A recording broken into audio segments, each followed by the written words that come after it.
All right, time for our workbook, page 291. This is what it looks like. Your name should be on the top. What number is on the other side of this card? I don't know, but I've been told tens are tall and ones are small. First we add up all the tens, 10, 20, 30, 40, 50, 60, 70. Then the ones go on the end, 71, 72, 73, 74, 75, 76. So you write 76. You do this one later on your own. Number 2, count by tens before and after. Number 3, remember the alligator eats the bigger number. 126 and 26. Well, look at the hundreds column, and this one does not have a hundreds column, so we know 126 is bigger. So it eats the bigger number, so the alligator mouth points this direction. You can do these on your own later. Write the sums by counting by twos. So these are doubles. So if you just count by twos, then you could skip the addition process. Starting with 1 plus 1 is 2. 2 plus 2 is 4. 3 plus 3 is 6. 4 plus 4 is 8. I'm going to keep going because over here we actually go past 12, which we haven't learned yet. So I'll do the rest with you. So far you should have 2, 4, 6, 8. 5 plus 5 is 10. 6 plus 6 is 12. Now, you're going to know 7 plus 7, 8 plus 8, and 9 plus 9 just because you know how to count by twos. 7 plus 7 is 14. 8 plus 8 is 16. 9 plus 9, 18. All right, now remember the fractions that we did in our last video. We need to write 1/2 of each number. Half of 12 is, oh, look up here. Here's 12. Half of 12 was 6. Half of 14. Here's 14. What was half of 14? 7. What's half of 16? 8. What's half of 18? 9. And then this is subtraction. I'm going to turn my paper over, and you can do the same. We'll go over the directions on the back. More work with fractions. Mark the circle under the fraction that shows the greater part. So remember, the bigger the number, the smaller the piece. So this is showing what fraction? 1/2. This is showing what fraction? Well, how many parts are there? 1, 2, 3, 4. It's showing 1/4. They want you to show the greater part. So this is the greater part because it's only divided into 2 slices. And you can see this slice is bigger than this slice. So this one is the answer. What is this fraction representing? 1 of 3 parts, 1/3. This one, 1 of 4 parts, 1/4.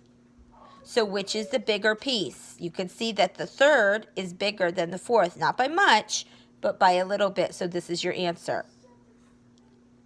Circle the number that shows the total parts in the fraction. So you're going to circle the 2, the 3, and the 4. Those are our denominators, and that shows the total parts. So circle the 2, the 3, and the 4. We need to put these fractions in order from smallest to greatest.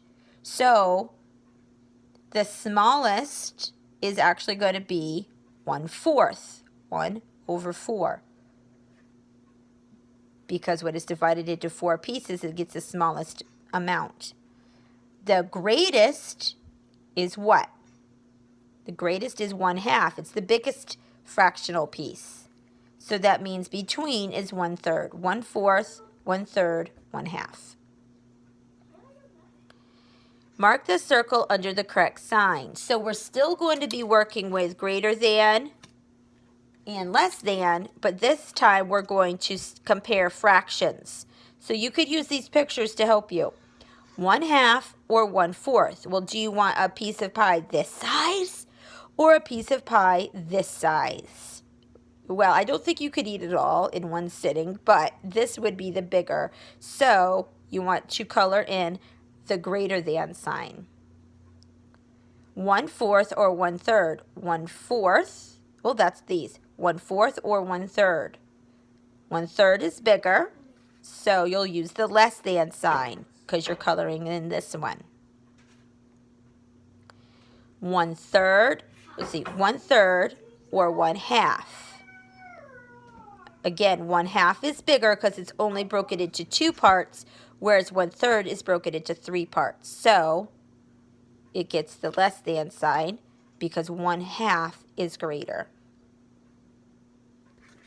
Now, number 5 story problems is going to take a little bit of thinking. Alex had 70 cents. He spent 40 cents. How many cents does he have left? Okay, I have 70 cents here. Okay, count with me. 25, 35, 45, 55, 65, and now a nickel, 70. So it says he has 70 cents and he spent 40. So let's take 40 away. So 70, count backwards. 70 minus 10 is 60. Minus 10 more is 50. Minus 10 more is 40. Minus 10 more is 30. He only has 30 cents left. And we can see that that's right because here's the quarter and the nickel left over. He used the 4 dimes. So he has 30 cents left over. The next one. Tina has a dime. She has a dime. She wants to buy some bubble gum for 16 cents. How much more money does Tina need? So how can we get to 16 cents? Well, if we added another dime, that would give us 20. That's too much. So let's try adding a nickel. 10 plus 5 gives us 15. Now we need 16. A penny. So we already had the dime, so we had to add 6 cents. Okay, go ahead and finish up on the front what we didn't do together, and that is it for today. Make sure to send me a photo so I can look at your work. Bye-bye.